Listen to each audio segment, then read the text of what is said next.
सुवर्णपुर यह एपरी एक जिला जोठारे प्रकृतिर असीम सौंदर्य और ऐतिहासिक गौरव विराजमान। आज भिडियो आम आसीचु ओडिशार एक सुंदर एवं ऐतिहासिक जिला सुवर्णपुर विषय संपूर्ण तथ्य नहीं।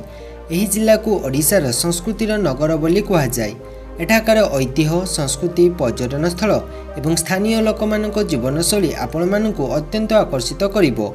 सो फ्रेंड्स ए वीडियो रे आपण जानिबे सुवर्णपुर जिलार जनसंख्या भाषा धर्म जलवायु इतिहास अर्थनीति परिवहन एजुकेशन पर्यटन स्थल एवं पर्वपर्वाणी विषय से आपण वीडियोटी को शेष पर्यंत देखंतु। सुवर्णपुर जहाँकि सोनपुर नारे मध्य परिचित यह पश्चिम ओडिशार एक सुंदर जिला अटे। यह जिलार मुख्यालय सुवर्णपुर ठारे रही। सुवर्णपुर को भारतर द्वितीय वाराणसी बोली मध्य कहुए कारण एठारे 100 रु अधिक देवादेवी मंदिर रही। प्राचीन कालरू सोनपुर को एक पवित्र स्थान भाव में विवेचना करा जाय। यह जिलार क्षेत्रफल 2337 किलोमीटर स्क्वायर अटे। जो जिले में रही 6टी ब्लॉक 9टी पुलिस स्टेशन 109टी ग्राम पंचायत 962टी ग्राम एवं 2टी विधानसभा।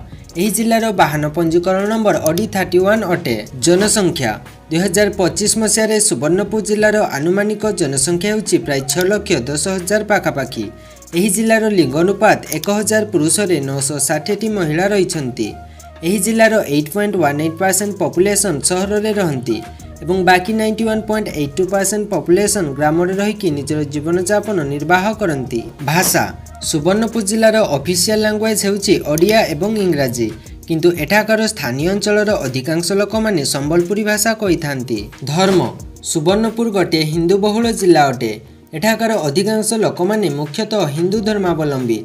सुवर्णपुर जिलार धर्म विषय कहबाकू गले 99.19% हिंदू 0.26% मुस्लिम एवं 0.39% ख्रीस्टियान धर्मर लोक बास करती। जलवायु सुवर्णपुर जिलार हाराहारी ग्रीष्म तापमात्रा 45 डिग्री सेल्सियस थिबा बेले हाराहारी शीतर तापमात्रा 24 डिग्री सेल्सियस अटे। इतिहास जदि आमे सुवर्णपुर इतिहास विषय कहिबा तेबे एहार इतिहास बहुत पुराना अटे। सुवर्णपुर ओडिशार एक प्राचीन एवं संस्कृतिमय जिला अटे। यही अंचल समवंशी राजा मानक शासन अधीन रे थिला। समवंशी राजा मानक शासन काल रे सुवर्णपुर एक गुरुत्वपूर्ण राजधानी भावे उदय होइथिला। एही समय एठारे अनेक शिल्प संस्कृति साहित्य एवं धर्मीय क्षेत्र में उन्नति हैला।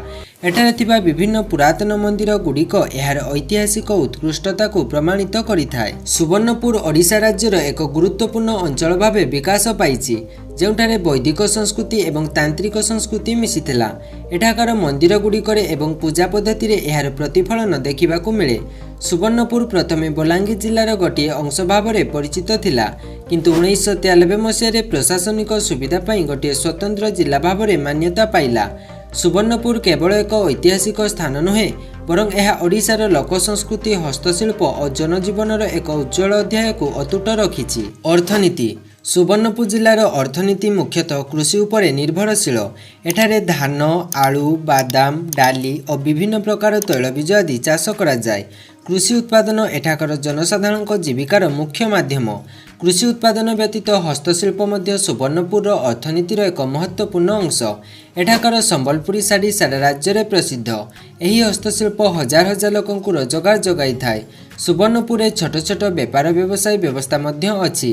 सोनपुरी वस्त्र टेराकोटा तंबा एवं पितल धातुर काम एठारे व्यापक भाव में देखिबाकू मिले। यह व्यतीत एठाकार स्वयं सहायक गोष्ठी माध्यम विभिन्न प्रकार हस्तशिल्प महू उत्पादन एवं मत्स्य चाष करा जाय थाए। जदिओ एठारे बड़ परिमाण में शिल्पर उन्नति होइनाही किंतु भविष्यत में कृषि उत्पादन और हाथ कारीगरी पाई नूतन शिल्पटी गठित हेबार संभावना अछि। ट्रांसपोर्टेशन सुवर्णपुर जिलार सड़क परिवहन व्यवस्था भल भाव में विकसित होइछि। जदि आपण एठाकू सड़क पथरे आसिबाकू चाहुछंती ताहाले आपण NH 57 माध्यम सहजरे आसीपारिबे जहाँकि एही जिला को बलांगीर खोर्धा एवं अन्यान्य सहर सहित जोड़ी थाए। सुवर्णपुर जिले में रेल परिवहन व्यवस्था विकसित अटे। सुवर्णपुर जिलूर अनेक प्रमुख सहर को रेल यात्रार सुविधा प्रदान करा जाउछि। एही रेल स्टेशन सुवर्णपुर को ओडिशार अन्यान्य प्रमुख सहर गुड़िक सहित जोड़ी रखिछि। सुवर्णपुर जिले में कौन स्वतंत्र विमान बंदर नहीं। एठाकार निकटतम एयरपोर्ट होउछि बिजू पट्टनायक इंटरनेशनल एयरपोर्ट जहाँकि एही जिला ठारू प्राय 290 किलोमीटर दूर में अवस्थित। एजुकेशन जदि आम सुवर्णपुर जिलार साक्षरता हार विषय कहवा ताहले एठारे 74.42% लोक साक्षर अटंती। सुवर्णपुरଠାରେ अवस्थित मुख्य कॉलेज गुड़िक मध्य Sonepur college, Bir Maharajpur college, AES college, Biju Patnaik women's college एवं डुंगुरीपाली कॉलेज आदि एठारे रही। पर्यटन स्थल सुवर्णपुर जिले में पर्यटक मानक पई अनेक दर्शनीय स्थल रही। एठारे आपण सुरेश्वरी मंदिर, पाताली श्रीक्षेत्र, सुवर्णमेरु मंदिर, महानदी घाट, समलेश्वरी मंदिर, पंचरथ मंदिर, कपिलेश्वर मंदिर, गुंडीचा मंदिर, रामेश्वर मंदिर, पापाक्ष घाट, भीमभई शक्तिपीठ, लंकेश्वरी मंदिर, शशिसेना मंदिर, मेटाकानी मंदिर एवं ठेंगा डैम्र प्राकृतिक सौंदर्य को उपभोग करें। पर्वपर्वाणी गुड़िक मध्य सुवर्णपुर ठारे बड़ी यात्रा, नुआखाई, दुर्गा पूजा, गणेश पूजा, दंडनाट, कलासी यात्रा, नागबाचा पूजा एवं रथयात्रा खूब आनंद और उल्लासर सहित पालन करा जाए। आशा करुच्ची एई वीडियो माध्यम आपण सुवर्णपुर जिला विषय किसी न किसी तथ्य जानी पारिथिबे। आपण वीडियोटी को शेष पर्यंत देखिथिबारु आपनकु बहुत बहुत धन्यवाद।